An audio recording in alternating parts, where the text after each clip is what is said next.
Mathematics classes bye M के sir में आप सभी प्रिय बच्चों का स्वागत है।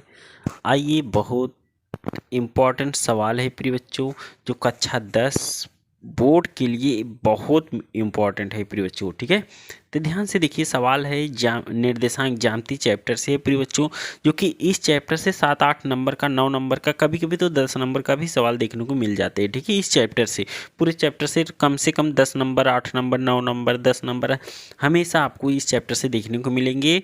और हमेशा 2 बिंदु 3 बिंदु दिया रहेगा, उसके बीच की दूरी या तो संरेख होने के लिए ही हल करने के लिए दिया रहता है प्रिय बच्चों। बहुत आसानी के साथ हम बताएंगे। आइए, इस वीडियो में एक छोटा सा सवाल है, इसको आप देखिएगा। और ये सवाल आपको 2023 में पूछा गया सवाल है प्रिय बच्चों, 2024 के लिए बहुत महत्वपूर्ण है। ठीक है प्रिय बच्चों, आप कंडीशन देखिए, सवाल कैसे है उसको हल करते हैं। ठीक है, ध्यान से देखिए। लिखा है बिंदु ए 1,2, फिर कामा करके लिखा है बिंदु बी 0,0 और सी A,B लिखा है आगे संरेख है, तो हल कीजिए। तो अगर ये संरेख होगा तो इसको हल करके आपको बताना है इसका वैल्यू या मान क्या आएगा। ठीक है प्रिय बच्चों, तो नीचे हमने लिखा है संरेख होने के लिए इसका प्रतिबंध होता है, तो फार्मूला नीचे लिखिए प्रिय बच्चों। लिखें x1 कोष्टक में y2 minus y1 plus x2 कोष्टक में y3 माइनस y1। फिर सॉरी प्रिय बच्चों, यहाँ पे एक मिस्टेक हो गया है, यहाँ 3 होना चाहिए। ठीक है, y2 माइनस y3, फिर है x2 y3 माइनस y1, फिर है x3 y1 माइनस y2। यह फार्मूला याद करने के लिए आपको एक तरीका बता देने प्रिय बच्चों, ध्यान से आप देखिए, फार्मूला बहुत आसानी से याद हो जाएगा।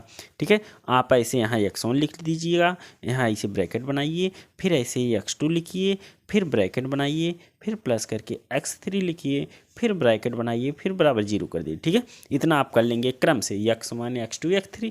अब बचा y1 y2 y3।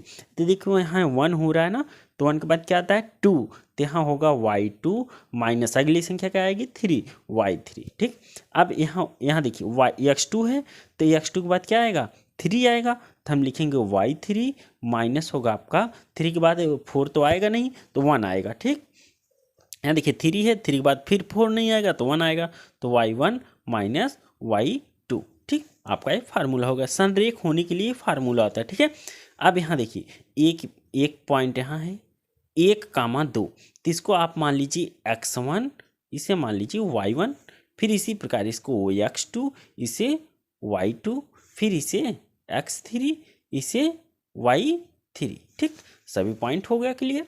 ठीक है, अगर आपको यह बात समझ में आ गई होगी तो आप बहुत आसानी से इसको लगा लेंगे। ठीक है, x1 का मान बताइए क्या है 1।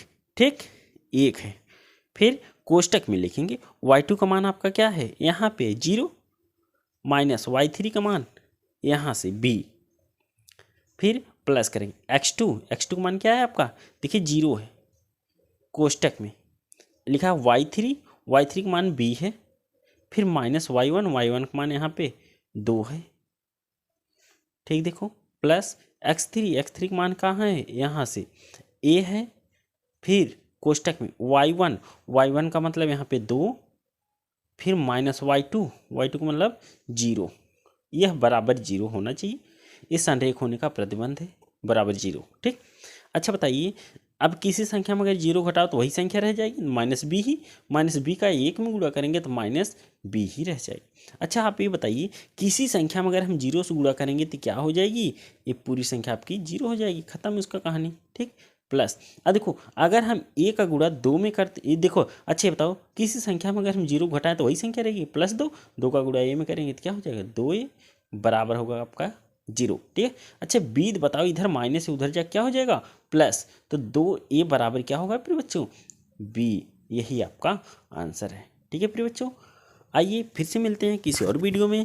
अगर यह वीडियो आपको पसंद आया हो तो लाइक करना ना भूलें प्रिय बच्चों, और अपने प्रिय मित्रों के साथ शेयर कर दीजिए। और हम आपके लिए पूरा यूपी बोर्ड 2024 एग्ज़ाम की तैयारी के लिए एकदम तैयार हैं, और आप लोग भी एकदम तैयार हो जाइए।